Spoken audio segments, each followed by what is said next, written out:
Hey guys, welcome to week 6, workout 4 of Quarantine Fit with Candace Athletics. Hope you guys are having a good week. You've had a lot of volume this week between what Jose and I have programmed. So today is going to be more of mobility, core, and accessory. The nice part about what I've programmed for you is you guys can break it up. So if you don't have, I would say, total, if you're moving well, transitioning well, moving as slow as I need you to kind of get the stimulus, you're looking at a little over an hour. So if you don't have that kind of time and you're just not feeling it all at once, you can break it up. So it's not gonna be one of those things where you're pouring sweat, you know, it's like, oh, I'm gonna take another shower. It won't be like that. At least it shouldn't be like that. If it is, your weight and your pace is just way too fast and weight is way too heavy.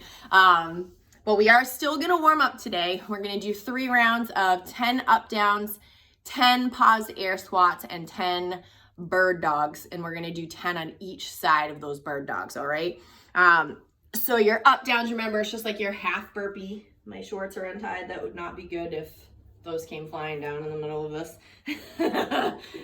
So starting in your standing position, hands down, feet kick back, kick in, and stand. These do not need to be fast. Not really looking for your heart rate to go up too much on those. It's just to kind of say to your body, oh, hey, we're gonna move a little bit, so wake it up, okay? Then our paused air squats. So remember, we're breaking parallel, coming down to full depth. Make sure those knees are tracking out. Hang out here, 1, 2, 3, and stand, all right? Moving on to 10 bird dogs on each side. So coming down on the floor on all fours. Right arm's gonna reach out, left leg's gonna come up. They're gonna do it at the same time if you're able to. If you are unable to do it at the same time for whatever reason, you can just alternate, okay? But the goal is to be able to do this at the same time. Hold it for a couple seconds, switch, okay? If you wanna do 10 on each side and then switch, that's fine too. All right, so 3 rounds, 10 up downs, 10 paused air squats, and 10 bird dogs each side. Your choice if you alternate, okay? For mobility, this is gonna be extended today. So we're not gonna focus on any one piece of mobility for a workout because we're not doing a full-on workout today. This is a day where you would want to choose something from the video that Brian and I put together for you for mobility. So ideally, doing both is what we recommend. So you'd have to set aside 30 minutes just for that. But if you just don't have the time, or, you know, if one part, half of your body is more cranky than the other, say your upper body is just really cranky, do the upper body piece if you have to choose. And same for the lower body. If the lower body's super sore, do the lower body. But ideally, we want you to do it together. I am really not a fan of putting that much time aside for mobility, but I did it on Sunday. It's really not that bad. It goes by pretty fast. So 15 to 30 minutes, as I said. If you're doing one, about 15 minutes. If you do both, then you need about a half hour, okay? Then we're gonna do some core work, 4 rounds. We're gonna keep it to a lower rep scheme, but really wanna focus on the movement. So 10 toes to kettlebell or dumbbell or something that's anchored behind you, 10 V-ups, 10 Supermans, 10 oblique raises on each side, 10 alternating toes to kettlebell and dumbbell, and that's also gonna help with some flexibility as well, and 10 weighted sit-ups. Ideally, the weight that you're using to anchor, you wanna use as your weight for the weighted sit-up. If you don't have multiple weights to choose from, or if that's too heavy or whatever, you can just do regular sit-ups, okay? So 10 toes to kettle. Make sure that your head's out of the way of the dumbbell or kettlebell, whatever. Hands are on the weight, all right? Legs are starting off straight, and we're gonna squeeze our core, and with control, bring our toes all the way to the weight, lifting our butt and our back, and slowly bring it back down, okay? It's only 10, so it's not meant to be fast. This is about control and really stabilizing that core. If you can't get those toes all the way back, no problem. Go as far as you can within control. Once you become out of control, lower the legs down as best as you can, okay? And then your V-ups, still on our back, legs out in front, arms behind us, and we're gonna do a nice quick snap to form that V, reaching for those toes. If you can't get a full V, go as far as you can.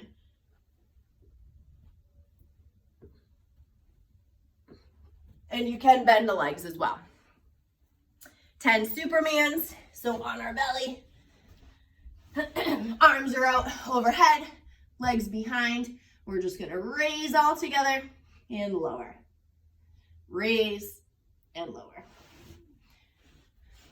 Then our oblique raises. So, I just keep coming untied. Good God. Sorry, guys. So your oblique raises, you can do 10 on each side and switch, or do 5, 5, 5, and 5. So you can be up high on the arm if you need to, or down on the elbow.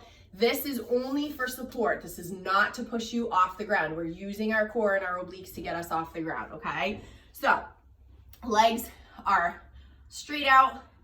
Our support arm is down. This hand, if you have nowhere to, if you don't feel comfortable doing it like this, you just put it right in front of you on your fingertips, because we don't want to use it to push off, okay? Then we're just gonna raise our hip. Notice I can lift my hand. I am not using this to push off the ground, okay? Lift your hip and down.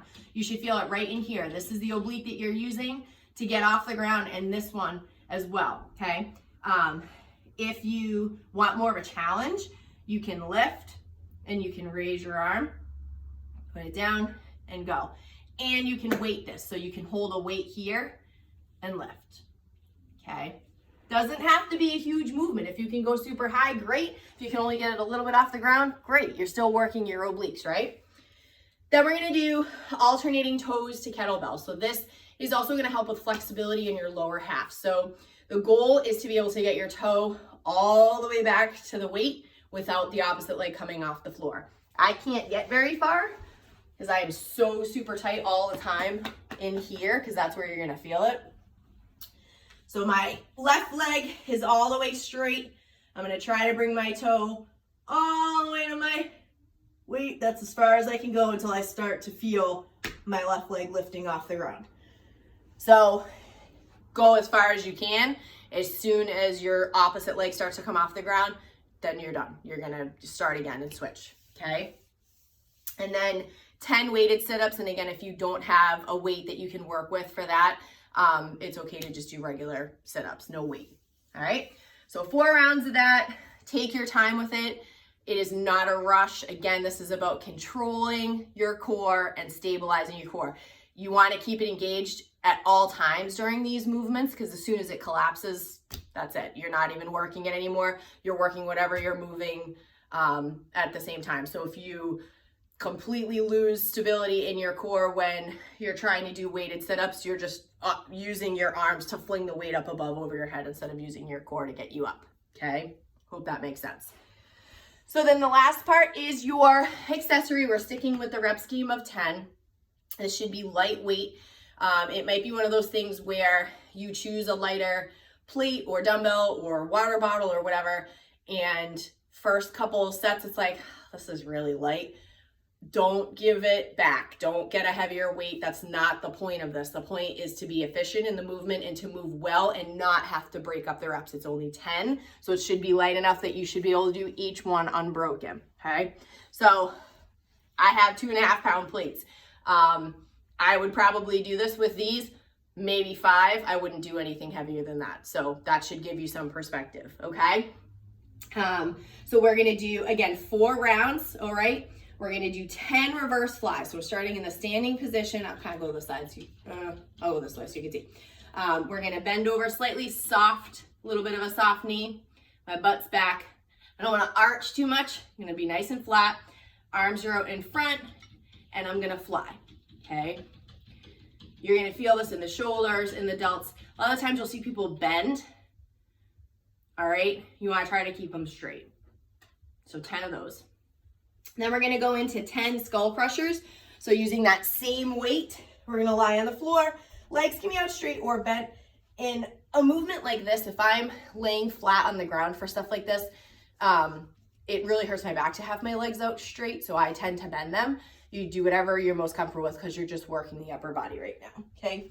So your arms are straight overhead with those weights, all right? You wanna try to keep those weights together as best as you can. Obviously, if you have 2 dumbbells, they're gonna be a little bit further out. But if you have plates, it's gonna create a little point, and we're just gonna raise them up. All right, just to about eye level, okay? And up. So 10 of those. Then we're gonna go into 10 bicep curls, again with the same weight, but we're gonna do a 3-position bicep curl. So if any of you have ever taken Les Mills pump class long ago when Sims was open, this was really big in their bicep track, their 3-position bicep. And here I went in thinking like, oh, okay, it's a 15-pound bar. What am I gonna put on, 20 pounds, big deal. I was dying, and I think I had like 35 pounds on the bar. So this is no joke. So you're gonna start obviously with your arms down straight. My palms are out as if I have a dumbbell or whatever you have, okay? We're gonna come here, lower, mid, up, mid, lower. That's 1 rep, so 6 movements in 1. So again, lower, mid, top, mid, lower. If your bicep isn't burning, even with 2.5-pound plates after doing 10 reps of that 4 times, then you're my hero, because it's pretty hard. And then we're gonna do 10 reverse lunges with our weights. So we're just gonna have them down in the farmer's hold. If you need to put them up here, that's perfectly fine, but they shouldn't be that heavy. You shouldn't need them up here. Should be able to let them hang. So our reverse lunges, we're gonna step back, okay? Down, up, okay? So 4 rounds of that. 10 reverse flies, 10 skull crushers, 10 bicep curls with the 3-position going up and going down, and then we're doing our 10 reverse lunges. So that's what you guys have for the day. Hopefully you will benefit from this after all the volume this week. I'm sure, since I'm being somewhat kind for your Thursday workout, Jose will have something amazing for Friday to end your week and start your weekend. So I hope that you guys enjoy. Hope you have a great weekend. Get out there, enjoy what I think is going to be 70 degrees. So that's awesome. We'll see you guys soon. Thanks.